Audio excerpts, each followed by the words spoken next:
The Golden Bird. A certain queen had a beautiful garden, and in the garden stood a tree which bore golden apples. These apples were always counted, and about the time when they began to grow ripe, it was found that every night one of them was gone. The queen became very angry at this, and ordered the gardener to keep watch all night under the tree. The gardener sent her eldest daughter to watch, but at about 12 o'clock she fell asleep, and in the morning another of the apples was missing. Then the second daughter was ordered to watch, and at midnight she too fell asleep, and in the morning another apple was gone. Then the third daughter offered to keep watch, but the gardener at first would not let her, for fear some harm should come to her. However, at last she consented, and the young woman laid herself under the tree to watch. As the clock struck 12, she heard a rustling noise in the air, and a bird came flying out that was of pure gold. And as it was snapping at one of the apples with its beak, the gardener's daughter jumped up and shot an arrow at it. But the arrow did the bird no harm, only it dropped a golden feather from its tail and then flew away. The golden feather was brought to the queen in the morning, and all the council was called together. Everyone agreed that it was worth more than all the wealth of the kingdom, but the queen said, "One feather is of no use to me. I must have the whole bird." The gardener's eldest daughter set out and thought to find the golden bird very easily. And when she had gone but a little way, she came to a wood, and by the side of the wood she saw a fox sitting. So she took her bow and made ready to shoot at it. Then the fox said, "Do not shoot me, for I will give you good counsel. I know what your business is, and that you want to find the golden bird. You will reach a village in the evening, and when you get there, you will see 2 inns opposite to each other, one of which is very pleasant and beautiful to look at. Go not in there, but rest for the night in the other, though it may appear to you to be very poor and mean." But the daughter thought to herself, "What can such a beast as this know of the matter?" So she shot her arrow at the fox, but she missed, and it set up its tail above its back and ran into the wood. Then she went on her way, and in the evening came to the village where the 2 inns were. And in one of these were people singing and dancing and feasting, but the other looked very dirty and poor. "I should be very silly," said she, "if I went into that shabby house and left this charming place." So she went into the smart house, and ate and drank at her ease, and forgot the bird, and her country too. Time passed on, and as the eldest daughter did not come back, and no tidings were heard of her, the second daughter set out, and the same thing happened to her. She met the fox who gave her the good advice, but when she came to the 2 inns, her eldest sister was standing at the window where the merrymaking was, and called to her to come in. And she could not withstand the temptation, but went in and forgot the golden bird and her country in the same manner. Time passed on again, and the youngest daughter too wished to set out into the wide world and seek for the golden bird. But her mother would not listen to it for a long time, for she was very fond of her daughter and was afraid that some ill luck might happen to her also and prevent her from coming back. However, at last it was agreed that she should go, for she would not rest at home. And as she came to the woods, she met the fox and heard the same good counsel. But she was thankful to the fox and did not attempt her life as her sisters had done. So the fox said, "Sit upon my tail and you will travel faster." So she sat down and the fox began to run, and away they went over stock and stone so quickly that their hair whistled in the wind. When they came to the village, the daughter followed the fox's counsel, and without looking about her, went into the shabby inn and rested there all night at her ease. In the morning came the fox again, and met her as she was beginning her journey, and said, "Go straight forward till you come to a castle, before which lies a whole troop of soldiers fast asleep and snoring. Take no notice of them, but go into the castle and pass on until you come to a room where the golden bird sits in a wooden cage. Close by it stands a beautiful golden cage, but do not take the bird out of the shabby cage to put into the beautiful one, otherwise you'll repent it." Then the fox stretched out her tail again, and the young woman sat herself down, and away they went over stock and stone till their hair whistled in the wind. Before the castle gate all was as the fox had said. So the daughter went in and found the chamber where the golden bird hung in a wooden cage, and below stood the golden cage, and the 3 golden apples that had been lost were lying close by it. Then thought she to herself, "It will be a very droll thing to bring away such a fine bird in this shabby cage." So she opened the door and took hold of it and put it into the golden cage. But the bird set up such a loud scream that the soldiers awoke, and they took her prisoner and carried her before the queen.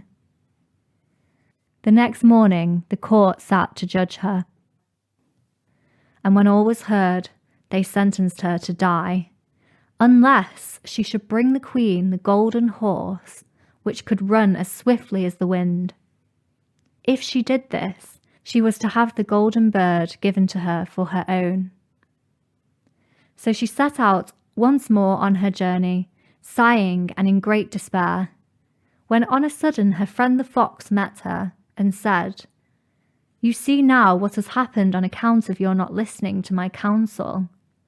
I will still, however, tell you how to find the golden horse, if you will do as I bid you. You must go straight on until you come to the castle where the horse stands in her stall. By her side will lie the groom fast asleep and snoring. Take away the horse quietly, but be sure to put the old leathern saddle upon her and not the golden one that is close by it." Then the daughter sat down on the fox's tail, and away they went over stock and stone until their hair whistled in the wind. All went right, and the groom lay snoring with her hand upon the golden saddle. But when the daughter looked at the horse, she thought it a great pity to put the leathern saddle upon it. "I will give it the good one," said she. "I am sure she deserves it." As she took up the golden saddle, the groom awoke and cried out so loud that all the guards ran in and took her prisoner. And in the morning she was again brought before the court to be judged, and was sentenced to die. But it was agreed that if she could bring thither the handsome prince, she should live, and have the bird and the horse given her for her own. Then she went on her way very sorrowful. But the old fox came and said, "Why did you not listen to me? If you had, you would have carried away both the bird and the horse.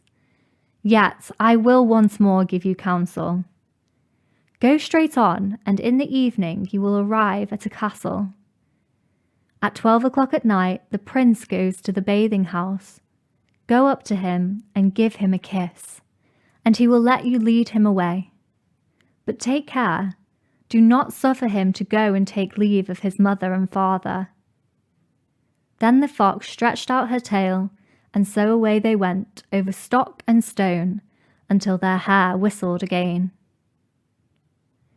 As they came to the castle, all was as the fox had said, and at 12 o'clock the young woman met the prince going to the bath and gave him the kiss, and he agreed to run away with her, but begged with many tears that she should let him take leave of his mother.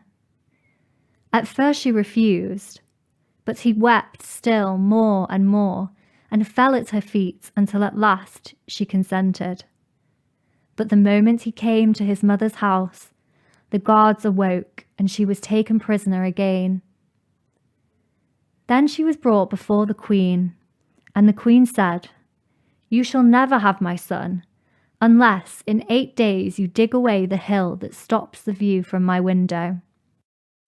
Now this hill was so big that the whole world could not take it away, And when she had worked for 7 days and had done very little, the fox came and said, "Lie down and go to sleep. I will work for you." And in the morning she awoke, and the hill was gone. So she merrily went to the queen and told her that now that it was removed, she must give her the prince. Then the queen was obliged to keep her word, and away went the young woman and the prince. And the fox came to her and said, "We will have all 3, the prince, the horse, and the bird." "Ah," said the young woman, "that would be a great thing, but how can you contrive it?" "If you will only listen," said the fox, "it can be done. When you come to the queen and she asks for the handsome prince, you must say, 'Here he is.' Then she will be very joyful, and you will mount the golden horse that they are to give you, and put out your hand to take leave of them. But shake hands with the prince last. Then lift him quickly onto the horse behind you, clap your spurs to her side, and gallop away as fast as you can." All went right. Then the fox said, "When you come to the castle where the bird is, I will stay with the prince at the door, and you will ride in and speak to the queen. When she sees that it is the right horse, she will bring out the bird, but you must sit still and say that you want to look at it to see whether it is the true golden bird. And when you get it into your hand, ride away." This too happened as the fox had said. They carried off the bird, the prince mounted again, and they rode on to a great wood. Then the fox came and said, "Pray, kill me and cut off my head and feet." But the young woman refused to do it. So the fox said, "I will at any rate give you good counsel. Beware of 2 things. Ransom no one from the gallows, and sit down by the side of no river." Then away she went. "Well," thought the young woman, "it is no hard matter to keep that advice." She rode on with the prince till at last she came to the village where she had left her 2 sisters. And there she heard a great noise and uproar, and when she asked what was the matter, the people said, "2 women are to be hanged." As she came nearer, she saw the 2 women, and that they were her sisters, who had turned robbers. So she said, "Cannot in any way they be saved?" But the people said, "No, unless she would bestow all her money upon the rascals and buy their liberty." Then she did not stay to think about the matter, but paid what was asked, and her sisters were given up and went on with her towards their home. As they came to the wood where the fox first met them, it was so cool and pleasant that the sisters said, "Let us sit down by the river and rest a while to eat and drink." So she said yes, and forgot the fox's counsel, and sat down on the side of the river. And while she suspected nothing, they came behind and threw her down the bank, and took the prince, the horse, and the bird, and went home to the queen, and said, "All this we have won by our labour." Then there was a great rejoicing made, but the horse would not eat, the bird would not sing, and the prince wept.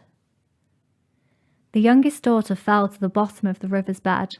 Luckily, it was nearly dry, but her bones were almost broken, and the bank was so steep that she could find no way to get out. Then the old fox came once more and scolded her for not following her advice. Otherwise no evil would have befallen her. "Yet," she said, "I cannot leave you here, so lay hold of my tail and hold fast." Then she pulled her out of the river, and said to her as she got up upon the bank, "Your sisters have set watch to kill you if they find you in the kingdom." So she dressed herself as a poor woman, and came secretly to the queen's court, and was scarcely within the doors, when the horse began to eat, and the bird to sing, and the prince left off weeping. Then she went to the queen and told her all of her sisters' roguery, and they were seized and punished, and she had the prince given to her again. And after the queen's death, she was heir to her kingdom. A long while after, she went to walk one day in the wood, and the old fox met her and bestowed her with tears in her eyes to kill her and cut off her head and feet. At last she did so, and in a moment the fox was changed into a young woman and turned out to be the sister of the prince who had been lost a great many, many years.